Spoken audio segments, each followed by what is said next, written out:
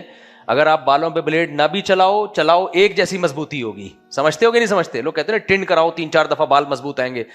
وہ مضبوط نہیں آ رہے ہوتے، چونکہ ایک ساتھ نکل رہے ہوتے ہیں، تو اس سے ایسا لگتا ہے کہ گویا مضبوط ہیں یہ، تو اس کے حقیقت سے کوئی تعلق نہیں ہے. ڈاکٹر یہ کہتے ہیں، میں نہیں کہہ رہا بھائی، میری فیلڈ نہیں ہے، لیکن اتنے سارے ڈاکٹر کہہ رہے ہیں، جتنے بھی میں نے کلپ دیکھے ہیں، تو کوئی ریسرچ ہوگی اس پہ، ہوائی بات نہیں کر رہے ہوں گے. وہ کچھ چیزیں دیکھنے میں لگتی ہیں. تو جو کہتے ہیں نا شیو کرنے سے داڑھی گھنی آتی ہے، مضبوط گھنی تو آ سکتی ہے، مضبوط نہیں آتی. گھنی اس سینس میں کہ سارے بال ایک ساتھ نکلتے ہیں، تو لیکن کوئی مضبوطی یا زیادہ بال نکل آئے ایسا کچھ بھی نہیں ہوتا. ویسے بھی جائز نہیں ہے داڑھی کاٹنا، تو بس جائز نہیں کا مطلب جائز نہیں ہے. ہمارے والد صاحب میں پہلے نوکری کرتے تھے، وہ ختم ہو گئی کرونا کے بعد. جب نوکری چھوٹی تو اس کے بعد لوگوں سے قرضے لے کر چھوٹے چھوٹے کاروبار کیے، لیکن مسلسل کاروبار ناکامی کا شکار ہونے کے ساتھ لوگوں نے قرضے بڑھ گئے. جب ہم والد صاحب کو منع کرتے ہیں قرضے مت لیں تو ہماری نہیں مانتے، مگر جھگڑے ہم بیٹے کیا کریں؟ جب قرض دار مسلسل بڑھنے والد صاحب ان کو یہ کہہ کے ٹال دیتے ہیں ہم آپ کا قرضہ دے دیں گے، اور دیتے ہیں. بس آپ نے والد صاحب کو سمجھا لیا، آپ کا فرض ادا ہو گیا. البتہ شریعت میں حکم یہ ہے کہ والد صاحب اگر قرضے میں جکڑ کے اللہ نہ کرے دنیا سے چلے گئے تو شرعاً وہ قرضے چکانا آپ کے ذمے نہیں ہے، ان کے وراثت کے مال میں سے قرضہ ادا کیا جائے گا. سمجھ رہے ہو؟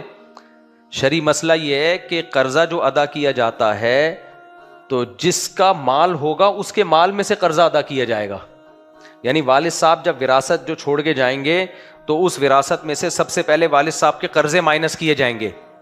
پھر بھی اگر قرضے بچ گئے تو پھر اولاد پر لازم نہیں ہے کہ وہ اپنی جیب سے والد کے قرضے ادا کرے. سمجھ میں آ رہی ہے بات؟ کیونکہ بعض دفعہ ابا یہ سوچ کے قرضے لے رہے ہوتے ہیں کوئی بات نہیں میں مر بھی گیا تو یہ بلی کس پہ آ جائے گی؟ میرے بچوں پہ آ جائے گی. نہیں، بچوں پہ بلی نہیں آتی شریعت میں. آپ پر اپنے مال میں سے قرضہ ادا کیا جائے گا. جو مال ختم تو وہ قرضہ پھر آپ کے سر پہ رہ جائے گا، جو قیامت کے دن اللہ تعالیٰ آپ سے دلوائیں گے نیکیوں کی شکل میں. تو اس لیے اپنے بچوں کو مقروض بنا کے مت جایا کریں یہ سوچ کے کہ ہمارے بچے دے دیں گے. وہ کسی بھی مفتی سے فتویٰ لیں گے تو مفتی صاحب یہی کہیں گے کہ آپ پر اپنے مال سے ابا کا قرضہ اتارنا واجب نہیں ہے. وراثت جتنی چھوڑیں گے اس وراثت سے ابا کا قرضہ ادا کیا جائے گا. ہو گیا تو ہو گیا، نہیں ہوا تو قرض داروں کو شریعت میں یہ اجازت نہیں ہے کہ جمشید نے قرضہ لیا تھا اور وہ جمشید کے بیٹے سے مانگے کہ اپنے پیسوں میں سے دو. یہ شریعت میں سمجھ رہے ہو کہ نہیں سمجھ رہے؟ اس لیے ابا کو چاہیے کہ اتنا قرضہ لیں کہ جتنی وراثت ہے ان کے پاس، اس سے زیادہ قرضے لیں گے تو شریعت آپ کے اولادوں کو نہیں کہے گی کہ آپ کی طرف سے قرضہ ادا کرے. اور قرضوں میں ڈوب کے مرنا کتنا بڑا گناہ ہے. ہمارے نبی صلی اللہ علیہ وسلم جنازہ نہیں پڑھاتے تھے جس پہ قرضہ ہوتا، 1 روپیہ بھی قرضہ ہوتا تھا.